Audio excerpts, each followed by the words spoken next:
आकाशवाणी मुंबई केंद्र समाज माध्यमातून सकारात्मकता या विषयावर सुप्रिया दरेकर यांची नेहा खरे यांनी घेतलेली मुलाखत आता ऐकूया. समाज माध्यमातून सकारात्मकता.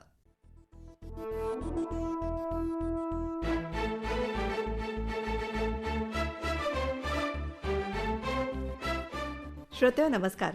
समाज माध्यमांनी आता आपल्या सगळ्यांचंच आयुष्य व्यापलेलं आहे असं म्हटलं तर वावगं ठरणार नाही.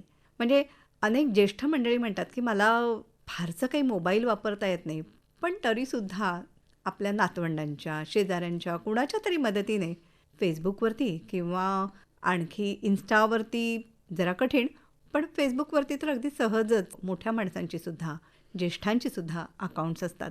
आणि मग इथे म्हटलं तर गावगप्पा असतात, कधी आपल्या मनातलं असतं, अंतरीचं गूज असतं, असं सगळं काही उलगडलं जातं.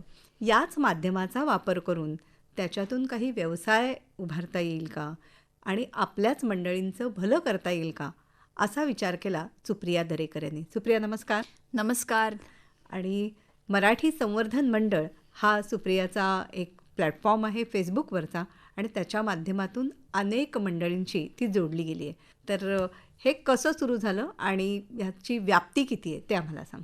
खरं तर सुरू करण्यामागचा हेतू म्हणजे किंवा मी कारण म्हणेन की जेव्हा मी बघत होते की आसपासची मुलं, स्पेशली लहान मुलं, मराठीमध्ये फार कमी बोलत आहेत किंवा मराठी अगदी मोडकं तोडकं असतं, अगदीच म्हणजे बोलताना असं जाणवत होतं की अरे बापरे, पुढे मराठीचं भविष्य काय आहे. तर त्यामुळे आमची एक छोटीशी जागा आहे दादरला, जिथे आम्ही मराठीचे काही वर्ग सुरू करावेत असं ठरवलं की जिथे आपल्याला काही मुलांसाठी गोष्टी सांगता येतील, मुलांसाठी काहीतरी संस्कार वर्गांसारखं आपण सुरू करू शकू. आणि त्यावेळी 2019मध्ये जेव्हा डिसेंबरमध्ये आम्ही ही गोष्ट ठरवली, आम्ही त्याचं छानसं आर्टवर्क बनवलं, सगळीकडे पोस्ट केलं की यासाठी तुम्ही तुमची नाव नोंदणी करू शकता. आणि त्याला फक्त एकच ॲडमिशन आलं. बरं. म्हणजे इतकं छान की आम्ही छान सुलभ गोष्टी सांगणार आहोत, मराठी व्याकरणावर काम करणार आहोत, असं सगळं त्यामध्ये लिहिलेलं असताना, तपशील सगळे असतानाही एकच ॲडमिशन आलं. अरे बाप. मग त्यानंतर म्हटलं की इतका वाईट प्रतिसाद का यावा, म्हणजे पालकांना मराठीची गरज वाटत नाहीये का, अर्थात त्यांना ते जाणीवच नाहीये की मराठीचं भवितव्य काय आहे, इथून जाते. म्हणून मग आम्ही काय केलं की त्याची व्याप्ती वाढावी. मग माझ्या नवऱ्याने मला असं सुचवलं की तू त्या सेंटरमध्ये तू 4-5 मुलांना शिकवणार, त्याने काहीच घडणार नाहीये, त्यापेक्षा आपण आपली व्याप्ती वाढवूया. म्हणून फेसबुकसारखा एक सुंदर प्लॅटफॉर्म आहे जिथे मोठ्यांपासून म्हणजे एक 18 वर्षाच्या पुढील सर्वच व्यक्ती तिथे सामावलेल्या आहेत. तर तिथे एक छोटासा आपण ग्रुप सुरू करून बघूया. म्हटलं ठीक आहे. म्हणून मग मराठी संवर्धन मंडळ नावाचा आम्ही एक छोटासा ग्रुप सुरू केला. अगदी म्हणजे पहिल्या महिन्यामध्ये त्यामध्ये 150च मेंबर्स होते, पण अगदी जानेवारी 2020 उजाडलं आणि 1200 मेंबर्स झाले. तिथे कुठेतरी आमचा एक आत्मविश्वास वाढला. आणि सगळ्यात आपण म्हणतो ना की एखाद्या गोष्टीला असं ट्रिगर लागतं की मग त्यानंतर ती गोष्ट अगदी भरभर पुढे जाते. तर कोविडचा काळ हा सगळ्या जगासाठी जरी तो वाईट असला तरी सुद्धा त्या काळामध्ये एक पॉझिटिव्ह अशी गोष्ट झाली की लोकांना काहीतरी गरज होती की जिथे ते व्यक्त होतील, काहीतरी मजा मस्ती करतील. कारण लॉकडाऊनमध्ये सगळेच घरात होते. मग अशा वेळेला सोशल मीडिया किंवा समाज माध्यम हे अतिशय सुंदर आणि उपयुक्त असं माध्यम ठरलं. मोठा आधार दिला खूप. आणि मग त्यावेळी आम्ही त्यावेळची परिस्थिती यावर नेहमी भाष्य करायचो. अनेक जण लिहायचे, नवीन कवी जन्माला आले त्यावेळी, म्हणजे अनेक जण आपल्या कविता, लेख रोज पाठवायचे आणि इतकं सुंदर साहित्य यायला लागलं. जे लिहित नव्हते ते लिहायला लागले. म्हणजे कित्येक जणांनी त्यावेळी मला सांगितलं की आम्ही मराठी लिहिणं सोडलंय, पण आम्ही या ग्रुपच्यामुळे, या समूहामुळे आम्ही आता मराठीत लिहायला लागलोय, मराठी टायपिंग करू लागलोय. त्यानंतर आम्ही अनेक स्पर्धा घेतल्या. त्या स्पर्धांमध्ये वक्तृत्व स्पर्धा होत्या, मग व्हिडिओ पाठवा, त्यानंतर लेखांच्या स्पर्धा होत्या, प्रवास वर्णनं होती, कविता होत्या. याला जगभरातून उत्तम प्रतिसाद मिळत होता, जगभरातून. म्हणजे एका प्रकारे कोविडचा काळ हा ह्या ग्रुपसाठी वरदान ठरला. अगदी अगदी अगदी. आणि की ज्यामुळे अनेक माणसं जोडली गेली. प्रत्यक्ष भेटी त्यावेळेला शक्य नव्हत्या आणि त्यामुळे समाज माध्यम हाच मोठा आधार होता, सगळ्यांना जोडणारा दुवा होता. खरे. पण मग त्याचं काही स्क्रीनिंग वगैरे असायचं का की कुणीही काही लिहून नाही. आता आम्ही या समूहामध्ये एक अशी गोष्ट ठेवलेली आहे की कुठलीही गोष्ट आमच्या परीक्षणाशिवाय किंवा आम्ही अप्रूव्ह केल्याशिवाय त्या ग्रुपवर प्रसिद्ध होत नाही. त्यामुळे ते जे काही राईट्स आहेत ते आमच्या हातामध्ये आहेत. तर या स्पर्धा जेव्हा सुरू झाल्या त्यावेळी मग लोकांना कळायला लागलं की या आपण व्यक्त होतोच आहोत, पण आमच्याही एक लक्षात आलं की त्यावेळी खूप लोक घरातून व्यवसाय करत होते. मग त्यांना त्यांची जाहिरात करायची होती. मग अशा वेळी त्यांनी आम्हाला कॉन्टॅक्ट केले, तुमच्या ग्रुपवर आम्ही पोस्ट करू का? म्हटलं हरकत नाही. त्याऐवजी तुम्ही असं करा की आम्ही प्रवास वर्णनाची ही स्पर्धा जाहीर करतोय, तर याला बक्षीस तुम्ही द्या. अच्छा. तर अशा माध्यमातून थोडंसं डोकं लढवून तर त्यांची ती बक्षिसं स्पर्धकांनी जिंकलेली यांच्याकडून जात होती. मग त्यांची माहिती आम्ही ग्रुपवर टाकायचो, लोक त्यांना अप्रोच करायचे, मग अशा सहली झाल्या. त्यानंतर अनेकाचे ब्रँड्स वाढले. म्हणजे मी असं नाही म्हणत की आमच्यामुळे खूप हातभार लागला, पण खारीचा वाटा का होईना त्या क्षेत्रामध्ये त्या नवीन उद्योजकांना तिथे कुठेतरी आम्ही सपोर्ट करू शकलो, पाठिंबा देऊ शकलो. महिला उद्योजिका सुद्धा ह्याच्यामध्ये सहभागी झाल्या असतील. त्याच भरपूर प्रमाणात असतात खरं. कारण या काळामध्ये अनेकींनी स्वतःचे खाद्य व्यवसाय सुद्धा सुरू केले होते. तर अशाही काही जोडल्या गेल्या का? नक्की नक्की. म्हणजे महिला उद्योजिकाच यामध्ये जास्त अग्रेसर आहेत आणि अनेक जण आत्तापर्यंत आमच्याशी अजूनही जोडलेले आहेत. जेव्हा कुठली स्पर्धा असते तेव्हा मी पोस्ट केलं ग्रुपवर की कविता वाचन स्पर्धा आहे किंवा वक्तृत्व स्पर्धा आहे, मग अनेकांचे फोन येतात, याला आम्ही बक्षिसं देऊ शकतो का? तर नक्कीच. मग बक्षीस देणारे आहेत असे प्रायोजक आपले जे आहेत त्यांची जाहिरात आपण करतो आणि त्यांना पण एक छानसा प्लॅटफॉर्म मिळतो. आणि मराठी असल्यामुळे मराठी कनेक्ट लोकांना वाटतो, तिथे व्यक्त होतात आणि आवडीने मराठी माणसांसाठी पुढे येतात. पण मग या स्पर्धा काव्यवाचन आणखी काय काय असतात? काव्यवाचन असतं, त्यानंतर प्रवास वर्णनं असतात, एखादा विषय असतो. जसं आता नवरात्रीमध्ये आम्ही स्पर्धा घेतलेली मला दिसलेली दुर्गा किंवा माझ्या जीवनातील दुर्गा, असे वेगवेगळे विषय अनुभव मांडू शकता तुम्ही असं. आणि म्हणजे असा अनुभव येतो ना की ज्यांनी कधीही आयुष्यात काहीही लिहिलेलं नाहीये असे लिटरली फोन करून मला सांगतात की मी कधी लिहिलं नाहीये पण मी हा प्रयत्न करतोय. आम्ही सांगतो अगदी बिनधास्त लिहा, फक्त काही आक्षेपार्ह नसेल तर तो लेख आम्ही प्रसिद्ध करतो. या सगळ्यामध्ये सातत्य राखणं हे खूप महत्वाचं असतं. कारण ह्या स्पर्धा ह्या कधीतरी घेतल्या जातील, पण नियमितपणे आपल्या समूहावरनं कोणत्या प्रकारची माहिती किंवा सतत जागतं ठेवणं हे कसं घडतं? खरं सांगू तर या ग्रुपचे जे मेंबर्स आहेत, या समूहाचे जे मेंबर्स आहेत, सदस्य आहेत, तेच या ग्रुपला जागतं ठेवतात. कारण त्यांच्याकडून सतत येणाऱ्या कविता, लेख आणि इतके दर्जेदार असतात की मला असं वाटतं की पूर्वीच्या काळी असं होतं की लेखक कमी होते, वाचक खूप होते, लेखक कमी होते. त्यामुळे त्या लेखकांची नावं आज आपल्याला तोंडपाठ आहेत. पण आत्ता पण अनेक चांगले लेखक आहेत, फक्त एवढंच की त्यांची संख्या लेखकांची खूप असल्यामुळे आपल्याला ती माहिती नसते किंवा त्यांची येणारी पुस्तकं आज समाजामध्ये तितकी पोहोचत नाहीत किंवा पुस्तकांचं वाचन कमी झालं आपण असं म्हणूया. पण आज कित्येक प्रमाणामध्ये लोक लिहित आहेत, कित्येक कवी आहेत, अत्यंत दर्जेदार कविता लिहितात. हा जो एक प्लॅटफॉर्म आहे इथे ते अगदी म्हणजे कुठल्याही मनामध्ये गोष्ट न ठेवता की याची प्रसिद्धी काय होईल, याला किती लाईक्स मिळतील, याला किती प्रतिसाद मिळेल, याचा काहीही विचार न करता तिथे छान पोस्ट करत असतात. म्हणजे स्पर्धांच्या व्यतिरिक्त रोजच्या रोज हे लेख सदस्य संख्या किती झालेली आहे? आता एक 38,000 आपली ऑफिशियल आपण सदस्य संख्या आहे. 38,000 जे इनसाइट्स मला येतात ग्रुपमध्ये आपल्याला साधारण 37,000 मेंबर्स दिसत आहेत, पण आम्हाला जे काही फेसबुककडून सगळ्या गोष्टी दिल्या जातात त्यामध्ये 38,000 संख्या आहे. पण अर्थातच याच्यामध्ये व्यावसायिक हेतू नाही या समूहामध्ये कुठच्याही प्रकारचा, पण इतरांच्या उद्योगांना बळ मिळावं, व्यवसायांना थोडीशी मदत व्हावी, अशा तऱ्हेचा प्रयत्न सुद्धा तुम्ही करताय. नक्कीच. आणखी कोणकोणते उपक्रम आहेत मराठी संवर्धन यामध्ये? मंडळाचे? खास म्हणजे आता एक आधीच्या प्रश्नाचं थोडंसं उत्तर देईन की जसं सातत्य कसं राखायचं, तर सातत्य लोक राखतच असतात. रोजचे कविता, लेख, साहित्य आपले सुरूच असतात. त्या पलीकडे आम्ही मंगळवार, शुक्रवार हा खास व्यावसायिकांसाठी राखीव ठेवलाय की त्या दिवशी तुम्ही तुमच्या व्यावसायिक जाहिराती मराठीतून असतील तर त्या करू शकता. इंग्लिशमध्ये तुमचं आर्टवर्क असेल तर अर्थात व्यापकता वाढवण्यासाठी तेवढं इंग्रजी वापरावं लागतं. म्हणजे मंगळवार आणि शुक्रवार या जाहिराती आपण त्यांना प्रसिद्ध करतो. आणि त्या व्यतिरिक्त एक खास करून सांगेन की काही सदस्य आहेत, आता दिवाकर गोखले म्हणून आहेत बोरिवलीचे आणि भाग्यश्री गोखले, हे एक जोडपं आहे बोरिवलीचं.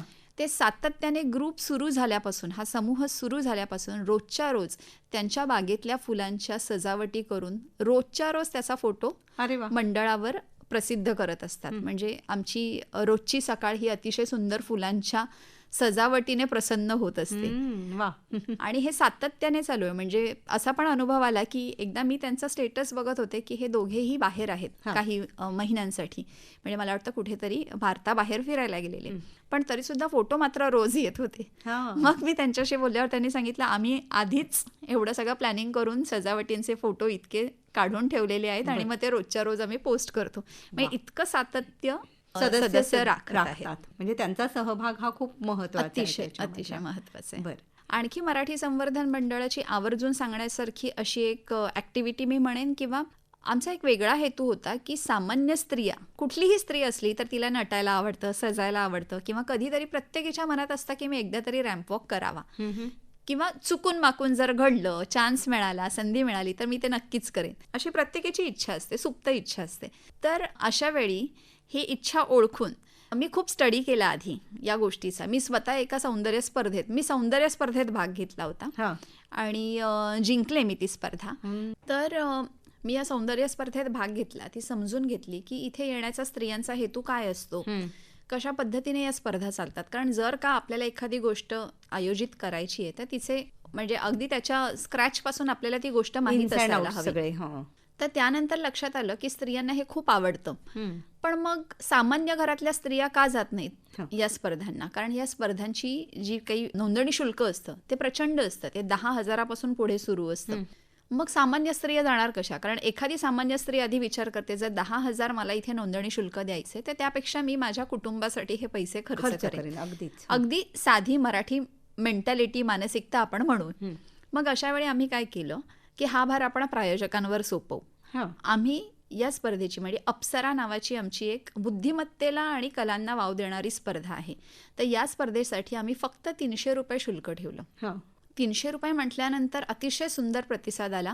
म्हणजे अगदी मला फोन करून स्त्रिया विचारत होत्या की नक्की घेऊ ना, माझं वजन असं आहे, माझं हे ते सगळेच जे काही न्यूनगंड असतात, मायनस पॉइंट्स काय काय आहेत ते आधी सांगत होत्या सगळ्याजणी. आम्ही त्यांना म्हटलं आम्हाला इथे गरज आहे, आमच्या मंडळाचं नाव आहे मराठी संवर्धन मंडळ, तर एक मराठमोळा चेहरा हवाय, ज्या चेहऱ्याला, ज्याच्यामध्ये बुद्धीचं तेज आहे, कलेचं तेज आहे आणि जी स्वतःला आत्मविश्वासाने सादर करू शकेल एवढीच अपेक्षा आहे. म्हणजे स्वतःतल्या काही उणीवा किंवा काही कमतरता असल्या तर त्यावर मात करून तुमचे बाकीचे गुण अगदी वरचढ दिसले पाहिजेत त्यात. हो, म्हणजे आम्ही वजनाचा किंवा वयाचा असं काहीच आम्ही बंधन ठेवलेलं नव्हतं या स्पर्धेसाठी.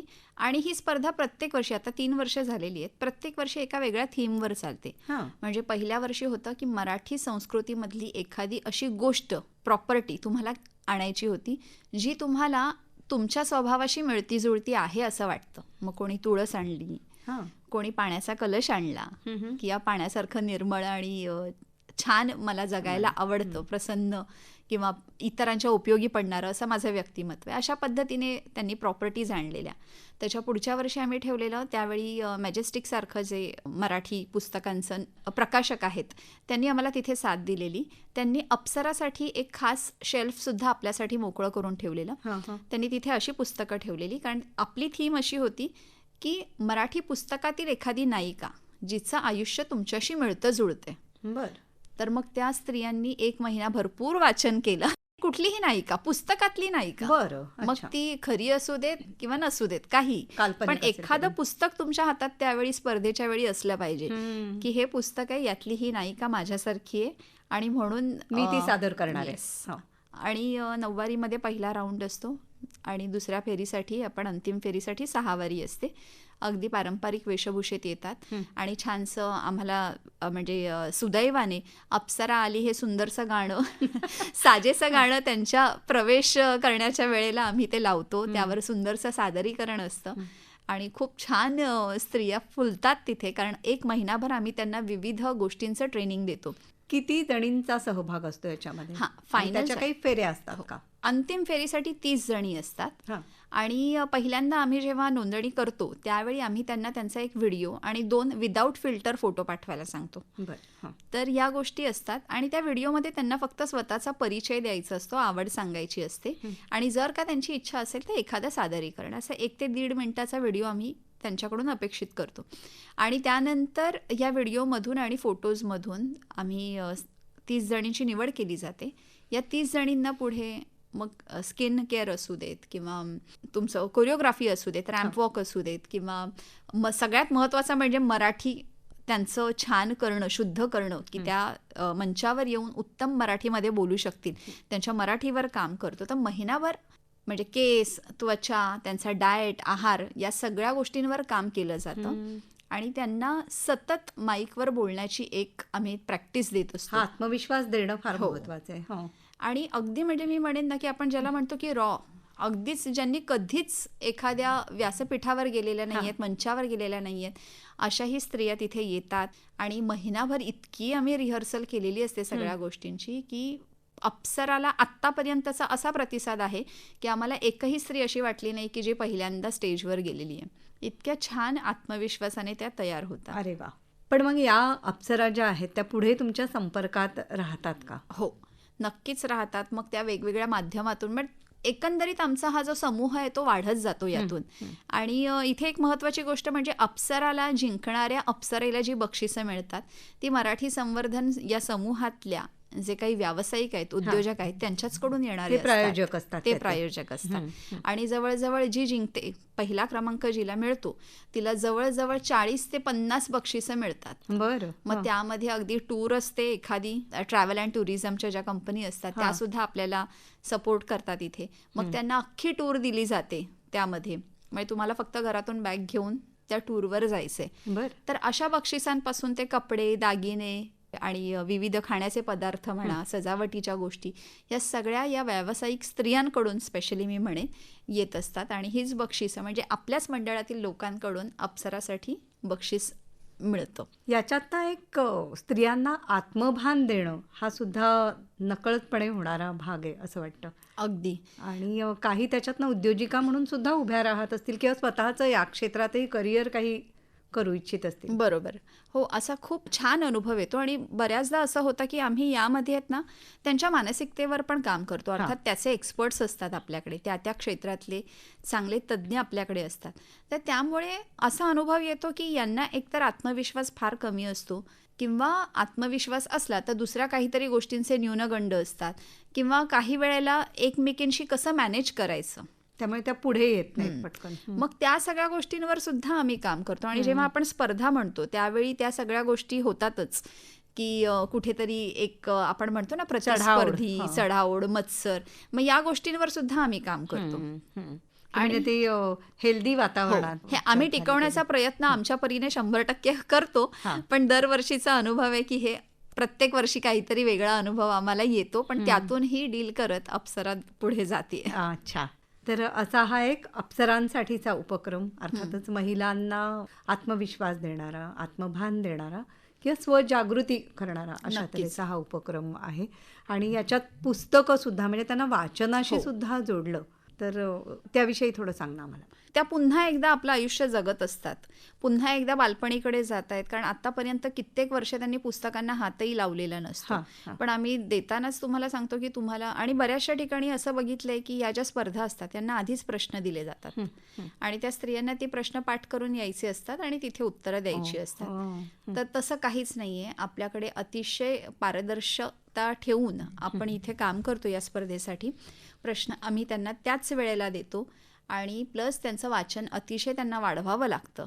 आता मागच्या वर्षीची जी थीम होती ती होती चारोळ्या. तुम्हाला तुमचं व्यक्तिमत्व चारोळ्यांच्या माध्यमातून सांगायचं होतं. तर तेही एक वेगळं टास्क होतं. आणि मला असा अनुभव आला की या 30ही जणींपैकी जवळजवळ 25 जणींनी स्वतः रचलेल्या चारोळ्या तिथे म्हटल्या. वा, म्हणजे ही त्यांची सृजनशक्ती आहे. येस, सर्जनशीलता त्यांची. अगदी अगदी. आणि आपले परीक्षक देखील त्याच क्षेत्रातले असतात दरवर्षी. आता मागच्या वर्षी अमृता लँग्स होत्या, त्यानंतर अमृता लँग्स म्हणजे ज्या स्वतः 27 भाषा बोलतात, त्यानंतर रश्मिता शहापूरकर पुण्याची अभिनेत्री आहे. तर असे वेगवेगळ्या क्षेत्रातली लोक ज्यांना या सगळ्या गोष्टींचा सर्वांगीण अभ्यास व्यवस्थित करता येतो, तर असे परीक्षक असतात.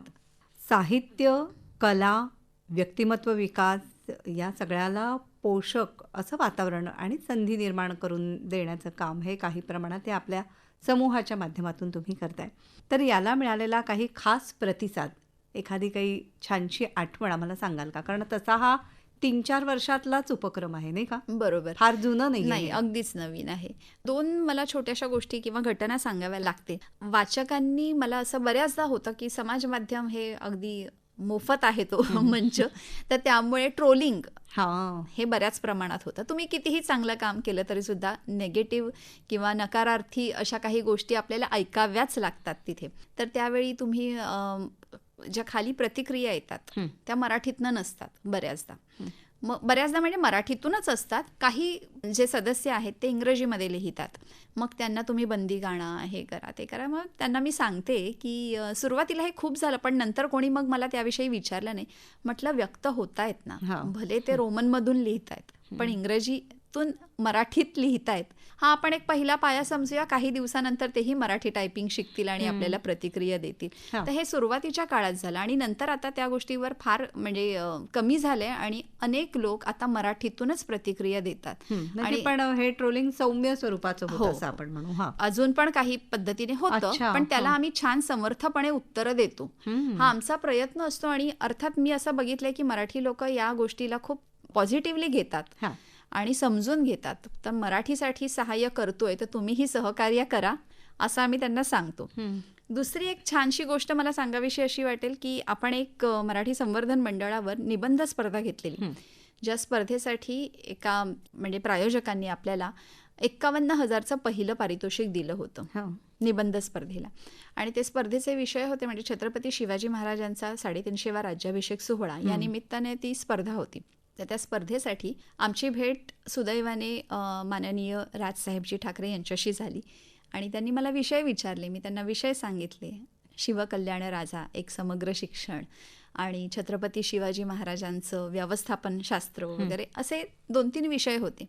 त्यांनी त्यावर काहीच प्रतिक्रिया दिली नाही. ते शांतपणे ऐकत होते आणि मग नंतर मला म्हणाले चला. आणि त्यांनी त्यांची केबिन उघडली. आतमध्ये प्रचंड मोठी लायब्ररी होती त्यांची. तिथून त्यांनी शिडी मागवली आणि एका व्यक्तीला सांगितलं वरून पुस्तकं काढ. 5 पुस्तकं काढली आणि मला वाटतं एक पुस्तक साधारण 1 किलोचं असेल अशी 5 पुस्तकं माझ्या हातात दिली. बरं. आणि मला म्हणाले वाच. अच्छा. ते काहीही बोलले नाहीत, पण त्यांची जी ही प्रतिक्रिया होती ती इतकी छान होती आणि त्यांनी मला सांगितलं घे माझ्याकडून भेट. त्या पुस्तकांचा वापर आम्ही खूप छान केला. त्यांनी मला संकल्पना कोश दिले आणि त्या पुस्तकांमध्ये असे मराठी शब्द आहेत जे आपण वाचलेच नाही आहेत कदाचित किंवा प्रचलित तर नाहीच आहेत, पण फार कमी लोकांना माहीत असतील. तर आम्ही तेव्हापासून काय सुरू केलं, शब्द ओळख म्हणून हॅशटॅग शब्द ओळख असं आम्ही फेसबुकवर सुरू केलं आपल्या समूहामध्ये आणि त्यातून एक शब्द मी लोकांना देते हॅशटॅग वापरून. त्या शब्दाचा अर्थ तुम्ही कॉमेंट बॉक्समध्ये आम्हाला प्रतिक्रियांमध्ये कळवा आणि त्याला अतिशय सुंदर असा प्रतिसाद येतो. आजचा शब्द जो मी दिला आहे तो आहे झाकी. तर या शब्दाचा अर्थ काय किंवा ओलाणी, तर या शब्दाचा अर्थ काय. तर हे सगळे नवीन शब्द आहेत जे लोकांना परिचय करून देतो आम्ही आणि त्याचा संदर्भही देतो. मराठी शब्द. बरं. तर तोही उपक्रम लोकांना खूप आवडतो आणि त्या पुस्तकामध्ये मला वाटतं 5 वर्ष संपणार नाही, 5 ते 10 वर्ष संपणार नाहीत इतके शब्द आहेत. तर अशा पद्धतीने एक मराठी आपल्याकडून टिकवण्याचा प्रयत्न करतो. म्हणजे ही एक चालना मिळाली की एखादी गोष्ट तू ज्या वेळेला आयोजित करतेस त्यावेळेला तू एक तर त्याचा स्वतः अभ्यास करतच असतेस, पण तो अधिक सखोल करण्यासाठी एका परीने प्रेरणा यातून मिळाली असं म्हणता येईल. आणि नवीन उपक्रमही त्यातून सुचला हा की शब्दसंपदा अधिकाधिक वाढवावी. कारण भाषा वाढवणं याचाच अर्थ शब्दांचं धन जे आहे ते वाढवणं प्रत्येकाने. तर त्यामुळे ही शब्दसंपत्ती लोकांची वाढावी यासाठीचा हा उपक्रम झाला. मागच्या वर्षी 2रं विश्व मराठी संमेलन झालं आणि जगभरातून मराठी प्रेमी त्या कार्यक्रमासाठी आले होते आणि खूप दर्जेदार असा 3 दिवसांचा भरगच्च कार्यक्रम होता. त्या कार्यक्रमामध्ये त्याचं सोशल मीडिया जे होतं म्हणजे त्यासाठी मुलाखती घ्यायच्या होत्या. त्या मुलाखती घेण्याचा अनुभव खूप छान होता. म्हणजे अमेरिकेतलं जे मंडळ आहे त्यातील सदस्य, त्याचे अध्यक्ष यांच्या मुलाखती, अनेक आपले मराठी हिंदी चित्रपटसृष्टीतील मराठी प्रेमी आले होते त्यांच्या मुलाखती घेणं, असा सुंदर अनुभव होता 3 दिवसांचा. आणि त्याशिवाय मराठी संवर्धन मंडळातर्फे आम्ही अनेक सांस्कृतिक कार्यक्रम करत असतो. मग ती अगदी मंगळागौर असू देत किंवा गाण्याचे कार्यक्रम असू देत दिवाळीमध्ये वगैरे. तर यासुद्धा कार्यक्रमांचं आयोजन पूर्णतः आपण मराठी संवर्धन मंडळातर्फे करत असतो. वा. आणखी काय काय तुझे यापुढचे उपक्रम किंवा योजना काय आहेत मनामध्ये? मराठी संवर्धन समूहातून जर तुम्ही म्हणाल तर पुन्हा अजून स्पर्धा घ्यायच्यात. आम्ही त्यावर मुलाखती खूप केल्या, बर. पण त्या कोविड काळामध्ये जास्त बघितल्या जात होत्या.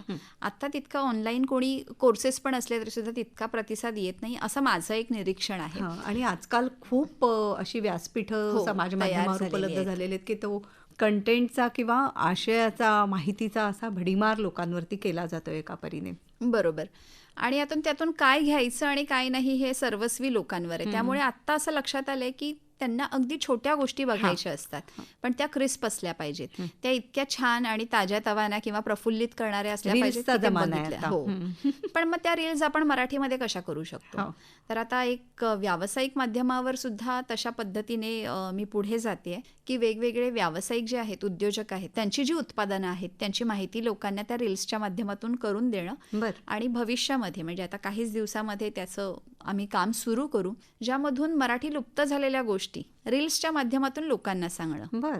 म्हणजे असंच एक छान रील जी खूप प्रसिद्ध झाली ती मी सांगेन की स्वातंत्र्यवीर सावरकरांनी मराठीला दिलेले मराठी शब्द, म्हणजे जे इंग्रजी शब्द होते त्यांना जे मराठी प्रतिशब्द दिले, त्यांची एक छोटीशी रील बनवली. त्यालाही उत्तम प्रतिसाद आला. तर अशा छोट्या छोट्या रील्सच्या माध्यमातून आपण मराठी संस्कृती कशी जपू शकतो आणि मग ते मराठी संवर्धनवर छानपैकी पोस्ट करून इन्स्टावर सुद्धा जाणं. कारण आत्ता जर आपण बघायला गेलो तर पुढची पिढी ही जास्त इन्स्टावर असते, तर इंस्टाग्रामवर पण या छोट्या छोट्या गोष्टी पोस्ट करणं हे मला करायचं आहे. वा. तर तुला याच्यासाठी खूप शुभेच्छा. आजकाल अर्थात थोडंसं असं झालं की फेसबुक हे सिनियर्सचं, ज्येष्ठांचं, आईबाबांचं माध्यम झालेलं आहे, आईबाबा किंवा आजी आजोबांचं. आणि तरुण पिढी ही इन्स्टावर सध्या अधिक आहे. मग आणखी काही नवीन येईल, मग त्याकडे वळेल. तर तसतसं आपल्यालाही हे काही बदल करावे लागतील आपल्या कामामध्ये. या समूहाचा प्रवास आतापर्यंत तू आमच्यासाठी उलगडला सुप्रिया. आता तुझी पार्श्वभूमी श्रोत्यांना थोडी सांगूया की मला सांगायला आवडेल की सुप्रिया ही आकाशवाणी परिवाराचीच एक सदस्य आहे. तिने FM गोल्ड वाहिनीवर मुंबईच्या इथे ती निवेदिका म्हणून, RJ म्हणून काम केलेलं आहे आणि त्याचाही उपयोग मला वाटतं तुझ्या ह्या कामामध्ये काही प्रमाणात होत असावा. काही प्रमाणात नाही, खूप प्रमाणात. कारण तो पहिला संस्कार इथला आहे असं म्हणता येईल. अगदी अगदी. कारण आकाशवाणीवर काम करणं म्हणजे एका वेळेला तुम्हाला हजारो लोक, आपण आता म्हणूया लाईव्ह ऐकत असतात. जे ऑन एअर जातं ते सगळं लोक तुम्हाला थेट ऐकत असतात. त्यामुळे तो अनुभव खूप छान उपयोगी पडला मला. कारण जेव्हा फेसबुकवर मी लाईव्ह करत होते, विविध राजकारणात लोकांच्या मी मुलाखती केल्या. त्यामध्ये राजकारण सोडून आम्ही बोललो, म्हणजे राजकारणाच्या मागचा माणूस अशा पद्धतीचं ते एक ती मालिका होती. त्या मुलाखती म्हणा किंवा विविध उद्योजक, डॉक्टर यांचे इंटरव्ह्यूज आम्ही केले. तर या मुलाखती फेसबुकवर तर लाईव्हच जातात. त्यामुळे तिथे चुका करणं किंवा कमी चुका करणं हे अपेक्षित असतं. तर अर्थात ही सगळी आपण म्हणतो ना जी घासाघीस असते आपल्या संघर्षाची, की स्टेजवर कसं बोलणं, लाईव्ह कसं बोलणं, हे सगळं आकाशवाणीमुळेच शक्य झालंय. पाया इथे घातला गेला असं म्हणतो. 100%. बरं. आणि तू त्याच वेळेला नोकरी सुद्धा करत होतीस आणि नंतर मात्र ह्या वेगळ्या विषयाकडे वळलीस. तर ते थोडं सांग. येस. मी टाइम्स ऑफ इंडियामध्ये नोकरी करत होते, पण काही दिवसानंतर वेळेची जी काही, म्हणजे तिथे काम करत असताना वेळेची खूपच कसरत असायची. त्यामुळे ती नोकरी मी सोडली आणि बराच मोठा गॅप होता. त्यानंतर मुलं झाल्यानंतर बरीच वर्ष खरं बघायला गेलं तर मी वेगळं काही करत नव्हते. पण जेव्हा जेव्हा रेडिओ ऐकायचे ना तेव्हा अस्वस्थ व्हायला व्हायचं. अरे आपण हे सोडलंय, इथे काहीतरी केलं पाहिजे. आणि जेव्हा मराठी संवर्धन सुरू झालं तेव्हा मला वाटतं तो गॅप जवळजवळ 10-15 वर्षांचा झालेला. तर पुन्हा सुरुवात करायची आपल्या करिअरकडे असं डोक्यात होतं. पण मराठी संवर्धन मंडळानेच मला ती संधी दिली. मला घरातून प्रोत्साहन खूप आलं की अगं तू जर तुला रेडिओचा अनुभव आहे तर तू इथे आता फेसबुक लाईव्ह खूप प्रमाणात चालतं, तू मुलाखती का नाही सुरू करत. पण त्यावेळी मनात असं होतं की अरे एवढा मोठा गॅप जमेल की नाही, तो आत्मविश्वास. पण म्हटलं जमवून बघूया आणि पहिल्यांदाच एक सुप्रसिद्ध डॉक्टर आहेत त्यांची मुलाखत केली आणि मग असं वाटलं अरे काहीच गॅप नाहीये, आपण हे अगदीच सहज करू शकतो. एकदा माईक समोर आल्यानंतर आपोआपच मागचा जो अभ्यास आहे तो सगळा कामी येऊन तो आत्मविश्वास सुद्धा उपयोगी पडतो. तसं घडलं असावं. या मराठी संवर्धन मंडळाच्या व्यतिरिक्त आता तुझं स्वतःचं करिअर म्हणून तू काय करतेस त्याविषयी सांग. मराठी लेखन मला पूर्वीपासून खूप आवडतं. मी भरपूर लिहिते, पण मराठी संवर्धनावर फार कमी लिहिते कारण तिथे लिहिणारी सदस्य संख्या खूप मोठी आहे. पण मी जे आपल्याकडे इंग्लिश किंवा हिंदी जे काही लेख येतात त्याचं ट्रान्सलेशन करणं, त्याच्यासाठी व्हॉइस ओव्हर करणं, मराठीमध्ये ते ट्रान्सलेट म्हणजे अनुवादित करून नंतर त्याचे व्हॉइस ओव्हर करणं, हे काम मी खूप मोठ्या प्रमाणावर करते. सध्या मी एका संग्रहालयाचं काम करते ज्याच्यामध्ये मराठी स्क्रिप्ट आपल्याला लिहायचं आहे. म्हणजे तिथे जे कोणी ते संग्रहालयाला भेट देतील लोक, त्यांना ती माहिती वाचता आली पाहिजे मराठीतनं, यासाठी ते काम सुरू आहे. भरपूर अभ्यास असतो यासाठी. एक नवीन क्षेत्र तिथे म्हणजे उघडलंय. आणि डॉक्टर अदिती वैद्य म्हणून आहेत, ज्या आपल्या बऱ्याचशा म्युझियम्सच्या क्युरेटर आहेत आणि त्यांच्या हाताखाली मी हे काम करते, त्यांच्या मार्गदर्शनाखाली हे काम करते आणि भरपूर अनुभव तिथून मिळतोय. आणि एक वेगळं कवाड म्हणतो ना, ते उघडलंय की इतिहासाचा अभ्यास सुद्धा आपण करू शकतो, फक्त आपली भाषा समृद्ध असली पाहिजे. तुझा एकूण जनसंपर्क सुद्धा खूप मोठा आहे आणि त्याच्यातनंही तुझ्या स्वतःच्या व्यवसायाला बळ मिळालंय, त्याविषयी थोडं सांग. व्यवसायाला बळ खरंच मिळाले, कारण जसं आपण मगाशीही बोललो की सगळे राजकीय पक्ष आपल्या मराठीसाठी सगळेजण छान पाठिंबा देतात. मला हा खूप चांगला अनुभव आलेला आहे. म्हणजे राजकारण म्हटलं की लोक पळतात, पण मी असं म्हणेन की राजकारणातली लोक मराठीसाठी खूप पाठिंबा देतात. आणि त्यामुळे विविध पक्षांसाठी सुद्धा काही जर मराठीला उत्तेजन देणारं काही जर काम असेल किंवा मराठीसाठी काही वेगवेगळ्या ॲक्टिव्हिटीज असतील, तर त्यासुद्धा आयोजन करून देण्याचं काम मी वैयक्तिकरित्या करते. म्हणजे इव्हेंट मॅनेजमेंट, इव्हेंट पण करते किंवा मराठी संवर्धनच्या माध्यमातून सुद्धा आम्ही त्या गोष्टींना पाठिंबा देत असतो किंवा त्यांचं प्रमोशन करणं जास्तीत जास्त. जसं आता मराठी चित्रपट आणि मराठी नाटक यांचं सुद्धा प्रमोशन मराठी संवर्धन मंडळाकडे येत असतं. पण तिथे आम्ही काही कमर्शियल जे काही आपले व्यावसायिक गोष्टी आहेत त्या आम्ही सांभाळून करतो. वा, फार छान. म्हणजे भाषेचा वापर हा कुठच्याही ज्ञानशाखेमध्ये अत्यंत महत्त्वाचा असतो. व्यक्त होण्यासाठी माध्यम हे भाषा. बरोबर. या भाषेचाच वापर करून तू तुझं करिअर करतेस आणि तुझ्या घरातनं सुद्धा तुला छान पाठिंबा आहे, सहकार्य आहे सगळ्यांचं. त्यांच्याविषयी थोडं. खरं बघायला गेलं तर म्हणजे मराठी संवर्धन मंडळ सुरू करतानाच आधीच पहिल्यांदा नवऱ्याचीच कल्पना होती की अगं असं काहीतरी सुरू कर की ज्याच्यामुळे तू अनेक लोकांपर्यंत पोहोचू शकशील. आणि सुरुवातीला आम्हाला खरंच कल्पना नव्हती की हा समूह इतका मोठा होऊ शकतो. सहज म्हणून सुरू केलेला, पण त्याला चांगलं उत्तम मार्गदर्शन पण मिळालं अनेकांचं आणि अनेकांचा हातभार लागला त्या समूहाला. त्यामुळे हा आता मोठा होऊ लागला आहे. आणि घरातून पाठबळ म्हणायचं तर सगळ्याच, म्हणजे माझे सासू सासरे असू देत, मुलं असू देत, आवडीने प्रत्येकजण प्रत्येक कार्यक्रमाला तेवढ्याच हिरहिरीने भाग घेतो. मग अगदी त्याच्यासाठी अगदी पूर्वतयारी असू देत किंवा अगदी एखादा इव्हेंट असताना तिथे सामानाची उचलापाचल असू देत, सगळ्या गोष्टींसाठी कुटुंबाकडून मदत मिळते आणि ती अत्यंत महत्त्वाची आहे. आणि मला वाटतं मराठी कुटुंबांमध्ये हे कदाचित जास्त प्रमाणात होत असावं असं मला वाटतं. आणि तुझा लेख सुद्धा लिहितोय आता. हो. त्याच्याविषयी थोडं. माझा मुलगा आत्ता 12वीत आहे आणि त्याने आत्ताच म्हणजे त्याचंही वाचन प्रचंड आहे. मराठी, संस्कृत आणि इंग्लिश तीनही भाषांवर उत्तम प्रभुत्व आहे त्याचं. सुरुवातीपासूनच म्हणजे खूप लहानपणापासूनच आम्ही त्याला अमरकोशच्या ज्या स्पर्धा होत्या त्या स्पर्धांना नेहमी पाठवायचो आणि 7वी पर्यंत तरी त्याने पहिला क्रमांक सोडला नव्हता. तर त्यामुळे त्याचं संस्कृत उत्तम झालं. मराठी तर घरात म्हणजे खूप जण मला म्हणतात अगं तुझा मुलगा तो मराठीत का नाही, तू त्याला मराठी माध्यमात का नाही घातलं. तर त्यांच्यासाठी माझं एकच उत्तर असायचं की मराठीचे संस्कार करायला आम्ही सक्षम आहोत. त्याला जे येत नाही ते त्याला शिकवलं पाहिजे. त्यामुळे मी त्याला इंग्रजी माध्यमात घातलं, कारण मला माहित होतं की मराठी मी उत्तमच आम्ही त्याचं घरामध्ये करवू शकतो. त्यामुळे तो लहानपणापासून मराठी वाचतोय सुद्धा. अगदी अगदी मराठी खूप छान पद्धतीने वाचतो, बोलतो. संस्कृतही तितक्यात छान पद्धतीने वाचतो, त्याचे उच्चारही तसेच आहेत छान. आणि इंग्लिशवर तर उत्तम कमांड आहे त्याची. त्याने आत्ताच त्याला आध्यात्मिक वाचन खूप आवडतं, तर त्याने त्याचं बियॉन्ड द बॅटलफील्ड या नावाचं पुस्तक लिहिलं, ज्यामध्ये भगवद्गीतेवर त्याने त्याचे विचार मांडले. तर त्याचीही अशी एक सहज म्हणजे त्याने पुस्तक पूर्ण करेपर्यंत मला सांगितलं नव्हतं. पुस्तक झाल्यावर त्याने मला सांगितलं की सहज ज्ञानेश्वरांविषयी वाचताना लक्षात आलं की त्यांनी 16व्या वर्षी कुठलंही समाज माध्यम उपलब्ध नसताना ही भगवद्गीतेची जर त्यांची प्रतिक्रिया ज्ञानेश्वरी लिहिली. भगवद्गीतेविषयी जर ते ज्ञानेश्वरीत लिहू शकतात काहीही दुसरं मटेरियल उपलब्ध नसताना, तर आता तर माझ्याकडे इंटरनेट आहे, गुगल आहे, पुस्तकं आहेत, अनेक प्रकाशक आहेत. तर मग आपण हा प्रयत्न का करू नये म्हणून त्याने 16व्या वर्षी ते पुस्तक लिहिण्याचा प्रयत्न केला आणि त्याला खूप सुंदर खूप प्रतिसाद कौतुक आहे मिळाला. हे. खरंच म्हणजे की 15-16व्या वर्षी भगवद्गीता वाचून त्याच्यावरती काही लिहिणं, त्याने विचार करणं स्वतः. अगदी अगदी. आणि त्याने ते म्हणजे जसं ज्ञानेश्वर माऊलींनी ओव्यांच्या माध्यमातून ते लिहिलेलं आहे तर त्याचंही पुस्तकाचा पॅटर्न तसाच असावा म्हणून त्याने प्रत्येक जो अध्याय आहे त्याचं सार म्हणून त्याने एक कविता लिहिलेली आहे सुरुवातीला. बरं, मग ती अच्छा. कविता येते आणि मग त्यानंतर त्याचं सार पुढे शब्दांच्या रूपात येतं. म्हणजे मराठी भाषेचा हा जो संस्कार आहे तो आपोआप झिरपत तुझ्या मुलांपर्यंत सुद्धा पोहोचलेला आहे. सुप्रिया दरेकर, तुझं हे काम खूप चांगल्या पद्धतीने सुरू आहे. म्हणजे फक्त बाहेर समाज माध्यमावरती लोकांसाठी असं नाही तर आपल्या घरापासून याची सुरुवात कुठेतरी होते. हे फार महत्वाचं आहे. अगदी. तू इथे आलीस आणि आमच्याशी संवाद साधलास, छान वाटलं. आपलेपणाने बोललीस तर मनापासून आभार मानते. धन्यवाद.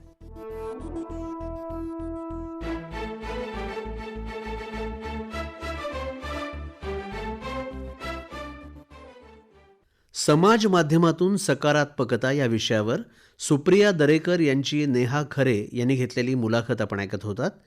ही निर्मिती आकाशवाणी मुंबई केंद्राची होती.